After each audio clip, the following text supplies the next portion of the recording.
नमस्कार दोस्तों, स्वागत है आपका देश नीति के इस YouTube मंच पर। दोस्तों, भारत में राजनेता ही रिवर्स गियर में अपने बयान को लेकर नहीं जाते, यू टर्न राजनेता ही नहीं लेते, बल्कि राजनेताओं के इस दौर में जब राजनेताओं का हस्तक्षेप उन सब जगहों पर होता जा रहा है जहां आमतौर पर नहीं होता रहा है, तो वो संस्थाएं भी कहीं ना कहीं यू टर्न और रिवर्स गियर में जाने और अपने बयान बदलने के लिए मशहूर होती जा रही है। ताजा मामला रिजर्व बैंक ऑफ इंडिया का है। 19 मई 2023 तक इस देश में 3,56,000 करोड़ रुपए से ज्यादा के 2000 के नोट थे। यानी जितने 2000 रुपए के नोट भारत में थे, जो चल रहे थे, लीगल टेंडर थे, उनका टोटल वैल्यू 3,56,000 करोड़ रुपए के आसपास का था। और रिजर्व बैंक ने कहा कि इसको अब आने वाले कुछ महीने में ये नोट चलन में नहीं रहेंगे, इसको वापस ले लिया जाएगा। रिजर्व बैंक वापस लेने का फैसला लेता है। 30 नवंबर तक इसे वापस लेने की तारीख भी तय की जाती है। और 30 नवंबर की तारीख जब कल खत्म होती है, तो आज रिजर्व बैंक ने अपना एक नया फैसला लोगों के सामने रखा, एक नया सर्कुलर सामने रखा। उस सर्कुलर में रिजर्व बैंक ने जानकारी दी कि 19 मई 2023 तक जो तकरीबन 3,56,000 करोड़ रुपए मूल्य के 2000 के नोट मार्केट में थे, दरअसल उसमें से 97.26% नोट वापस आ गए हैं। केवल 2.74% नोट वापस नहीं आए हैं। ये जानकारी रिजर्व बैंक ने दी। बड़ी अच्छी बात है, देश के लोगों को बताया कि कितने पैसे वापस मिल गए हैं। सरकार तो जहां तक जिसको जो बताना चाहिए वो बताने से डरती है। मौजूदा दौर में सरकार तो खैर बेरोजगारी के आंकड़े भी जारी करने से डरती है, लेकिन रिजर्व बैंक में अभी इतनी नैतिकता बची हुई है कि रिजर्व बैंक आंकड़े जारी कर रहा है। और आंकड़े जारी करने के साथ साथ जो एक नई बात रिजर्व बैंक ने लिखी है कि 2000 के नोट लीगल टेंडर बने रहेंगे, यानी 2000 के नोट चलन में बने रहेंगे। अब सवाल ये उठता है कि 2000 के नोट जब चलन में बने रहेंगे तो 2000 के नोटों को वापस क्यों लिया गया? और 2000 के नोटों को वापस ही लेना था तो 2016 में 8 नवंबर के बाद ये 2000 के नोट चलन में लाए क्यों गए? और जब वापस लिया गया उसके बाद फिर क्यों कहा जा रहा है, जब 97% से ज्यादा 97.26% 2000 के नोट जब वापस चले गए रिजर्व बैंक के पास, तब क्यों कहा जा रहा है कि 2000 के नोट चलन में बने रहेंगे? क्या आम आदमी के वर्किंग आवर की इस देश में कोई कीमत नहीं है? क्या रिजर्व बैंक इस देश के भोले भाले लोगों को इसी तरह से ठगता रहेगा कि लोग लाइन में लगाकर अपना सारा कीमती समय छोड़कर अलग अलग काउंटर पर जाकर, बैंकों में जाकर 2000 रुपए के नोट जमा कराते रहें? ये हमेशा इस देश में लाइन में लगाने की जो प्रवृत्ति मौजूदा सरकार के दौर में सरकार की नीतियों से बनती जा रही है, क्या अब वो लाइन में लगाने की नीति रिजर्व बैंक भी वैसे ही फॉलो करता जा रहा है? नोट बदलना है तो लाइन में लगो, राशन लेना है 5 किलो राशन, लाइन में लगो, हर काम के लिए लाइन में लगो। अयोध्या में राम मंदिर का उद्घाटन हो रहा है, उसके बाद रामलला का दर्शन भी वहां करने जाना है, तब लाइन में लगो। यानी पूरे देश को लाइन में लगाने की जो एक पूरी प्रक्रिया है, अब उस प्रक्रिया में राजनीतिक निर्णयों के अलावा, सत्ता में बैठे हुए लोगों के निर्णयों के अलावा रिजर्व बैंक जैसी संस्थाएं भी भागीदार बनती हुई नजर आ रही है, तो क्या भारत की अर्थव्यवस्था भी भारत की राजनीतिक व्यवस्था की तरह नाकाबिल होती जा रही है? राजनीतिक व्यवस्था की नाकाबिलियत की चर्चा तो इस देश में सभी करते हैं, क्योंकि सरकारों को पता ही नहीं होता, जो आमतौर पर आरोप लगते हैं कि कब कौन सा निर्णय ले ले और कब उस निर्णय से पलट जाए। डिमोनेटाइजेशन के दरमियान 8 नवंबर 2016 से लेकर 31 दिसंबर 2016 तक पूरे देश ने देखा कि तकरीबन 125 बार सर्कुलर बदला गया। कितने पैसे बैंक से एक दिन में मिलेंगे, कब से कब लाइन लगेगी, बैंकर्स को क्या मिलेगा, तमाम तरह की चीजें। बावजूद उसके तकरीबन 125 लोग इस असुविधा की वजह से उनको अपनी जान तक गंवानी पड़ गई। उसमें कुछ बैंक के कर्मचारी भी थे तो कुछ लाइन में लगे हुए लोग भी थे।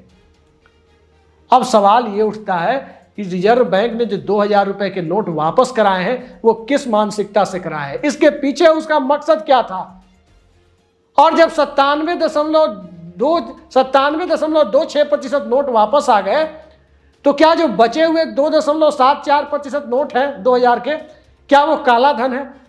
और यदि वो काला धन है तो सरकार ने उसे लीगल टेंडर बनाए रखने के लिए का निर्णय, रिजर्व बैंक ने उसे लीगल टेंडर बनाए रखने का निर्णय आखिर लिया क्यों है?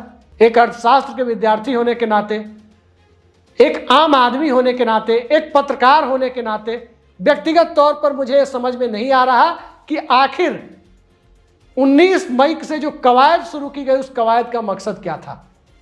अब कुछ दिनों के बाद कोई और सर्कुलर भी आ सकता है, जब इस पे ज़्यादा सवाल जवाब होगा, हमारे जैसे मीडिया पर्सन इसको सवाल करेंगे कि जब इस नोट को लीगल टेंडर बनाए रखना था तो वापस क्यों लिया गया। हो सकता है कि रटा रटाया जवाब आ जाए कि नहीं, इसमें उधर से छन के आ रहा था, जाली नोट आ रहे थे। इस तरह की बातें भी सामने आ सकती है कि जाली नोट इसमें आ रहे थे, इस वजह से इसको लिया गया। तो सवाल यह है कि जो 97% नोट रिजर्व बैंक के पास वापस गए हैं, रिजर्व बैंक को यह भी बताना चाहिए कि उसमें जाली नोट कितने थे, क्योंकि जब ओरिजिनल 97.26% नोट चले गए तो फिर वो जाली नोट के जो संभावित आरोप है उससे कैसे निपटेगा रिजर्व बैंक।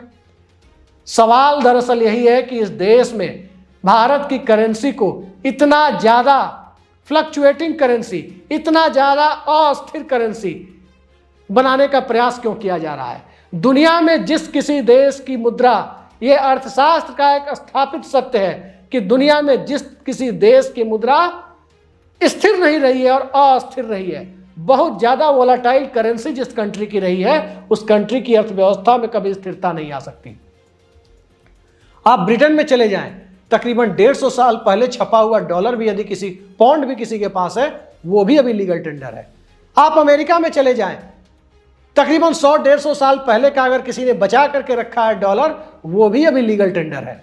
लेकिन हिंदुस्तान में 8 नवंबर के पहले छपा हुआ, 8 नवंबर 2016 के पहले छपा हुआ 500 और 1000 का नोट लीगल टेंडर नहीं है। और तो और 8 नवंबर 2016 के बाद छपा हुआ 2000 का नोट 19 मई से लेकर के 30 दिसंबर के बीच लोगों के बीच इस कंफ्यूजन का शिकार था कि आखिर ये नोट, अगर बैंक ने जो सर्कुलर निकाला है रिजर्व बैंक ने, उस सर्कुलर को मानते हुए यदि वापस नहीं किया गया बैंक में, उसे जा करके बदला नहीं गया, तो फिर इस नोट का क्या होगा।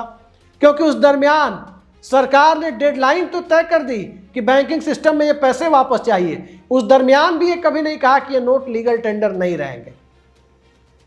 तो फिर वापसी क्यों कराई गई, आम आदमी को परेशान क्यों किया गया, ये सवाल बड़ा है। और सवाल तो उस वक्त भी उठा था कि 500 और 1000 के नोट से काला धन बढ़ रहा था, जब काले धन पर प्रहार बताया जा रहा था डिमोनेटाइजेशन को। 1000 के नोट से काला धन बढ़ रहा था, तो 1000 का नोट बंद कर देने से और 2000 का नोट चालू कर देने से कौन सा ऐसा नया मेथड डेवलप हो गया, नई परिपाटी डेवलप हो गई जिससे कि काला धन रुक जाए। ये सवाल दरअसल आम लोगों को काफी दिनों से परेशान किए हुए था। और इस परेशानी के बीच में आज रिजर्व बैंक का अपने सर्कुलर के माध्यम से ये कहना कि लीगल टेंडर बने रहेंगे, अब लोगों को सीधा सीधा मौजूदा दौर में आरटीआई डालकर सवाल पूछना चाहिए कि आखिर ये पूरी कवायद क्यों की गई कि इसे वापस कराया जाए। और मौजूदा दौर में यदि भारत सरकार की आर्थिक नीति की बात करें, आर्थिक नीति सरकार तय करती है, मौद्रिक नीति यानी मॉनेटरी पॉलिसी वो रिजर्व बैंक तय करता है, और आर्थिक नीति और मौद्रिक नीति के तालमेल से ही देश में और दुनिया में किसी भी लोकतांत्रिक व्यवस्था में सरकार और अर्थव्यवस्था चलती है। तो क्या मौजूदा दौर में तालमेल का स्तर या तो बहुत अच्छा हो गया है सरकार और रिजर्व बैंक के बीच कि मौद्रिक नीति तय करने में भी सरकार के लोग भूमिका निभा रहे हैं और आर्थिक नीति तय करने में भी रिजर्व बैंक के लोग भूमिका निभा रहे हैं।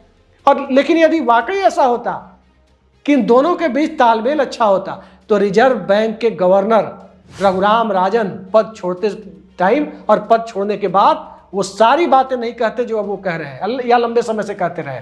और तो और मोदी सरकार ने जिन उर्जित पटेल को अपना आदमी समझकर रिजर्व बैंक का गवर्नर बनाया था, उन्होंने ही बीच में इस पद को छोड़कर जाना मुनासिब समझा और तमाम तरह की बातें उनके मामले में भी सामने आई।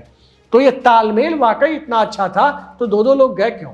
और इतिहास पढ़ चुके शक्तिकांत दास ये कौन सा रिजर्व बैंक चला रहे हैं। अर्थव्यवस्था की जानकारी इतिहासकार को होने लगे तो मौजूदा दौर में इस सिस्टम को लेकर काफ़ी कुछ कहना और ना कहना दोनों के अलग अलग मायने हो सकते हैं। लेकिन क्या सरकार इन मायनों को, इन आर्थिक महत्व के विषयों को आम जनता तक ले जाने की बजाय इसे रद्दी की टोकरी में डालना पसंद करती है?